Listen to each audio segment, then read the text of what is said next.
মুফাসসিরে কোরআন মাওলানা দেলোয়ার হোসেন সাইদ রহমতুল্লাহ আলী।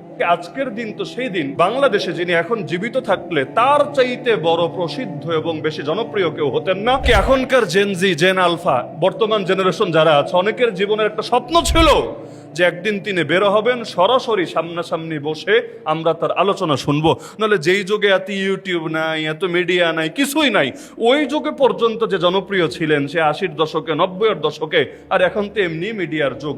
এখন তিনি থাকলে যে কোন পর্যায়ে পৌঁছতেন, আমার মনে হয় শুধু বাংলাদেশ না, এই পুরো পৃথিবীর জন্য একটা ইতিহাস হয়ে থাকতেন।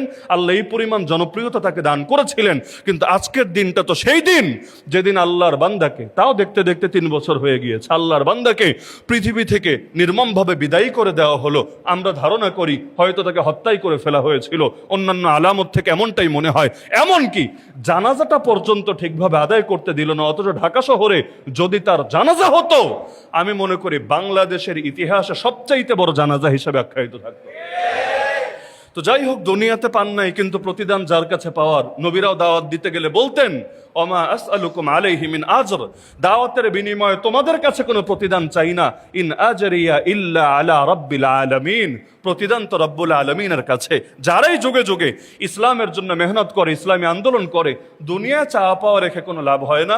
আল্লাহ যদি কাউকে দুনিয়ায় দিয়ে দেয় সেটা আলহামদুলিল্লাহ। যেমন আবু হুরায়রা রাদিয়াল্লাহু আনহু এক পর্যায়ে আফসোস করতেন, হায় রে, আমি সে আবু হুরায়রা, এক সময় ক্ষুধার জ্বালায় অজ্ঞান হয়ে রাস্তার পাশে পড়ে থাকতাম, লোকে দেখে ভাবতো মৃগী রোগী, এমনকি কেউ এসে চামড়ার জুতো ধরতো নাকে, মৃগী রোগী ভাবতো। অথচ আজকে আল্লাহ আমাকেও দুনিয়াতে এত সামর্থ্য দিয়েছেন। এক এলাকার গভর্নর ছিলেন, তিনি বলেন, আমি নাক মুছে যেই রুমাল দিয়ে, সেটাও রেশমের তৈরি রুমাল। রেশমের কাপড় ব্যবহার করা জায়েজ নাই, কিন্তু রেশম দিয়ে কেউ যদি পাপোশ বানায়, রেশম দিয়ে কেউ যদি নাক মোছার রুমাল বানায়, এটা আবার নাজায়েজও নাই। তো তিনি বলেন, রেশমের তৈরি রুমাল দিয়ে আমি নাক মুছছি। অথচ আমাদের ভাই মুসআব বিন উমাইর সহ কত সাহাবী এমন যারা দুনিয়াতে কিছু পায় নাই, সবই আল্লাহর কাছে বরাদ্দ রয়েছে। আফসোস করতেন, না জানি আমাদের এই দুনিয়ার প্রাপ্তি আখিরাতের প্রাপ্তি কমিয়ে দেয়, না জানি এর জন্য জান্নাতে আমাদের সওয়াব কমে যায়। এজন্য তারা গর্ব করতেন সেই সাহাবীদেরকে নিয়ে, যারা দুনিয়া দেখে যেতে পারেন নাই, দুনিয়ার বিজয়, দুনিয়ার সফলতা, এগুলো দেখে যেতে পারেন নাই। সম্পূর্ণ প্রতিদানই আল্লাহর কাছে রয়েছে।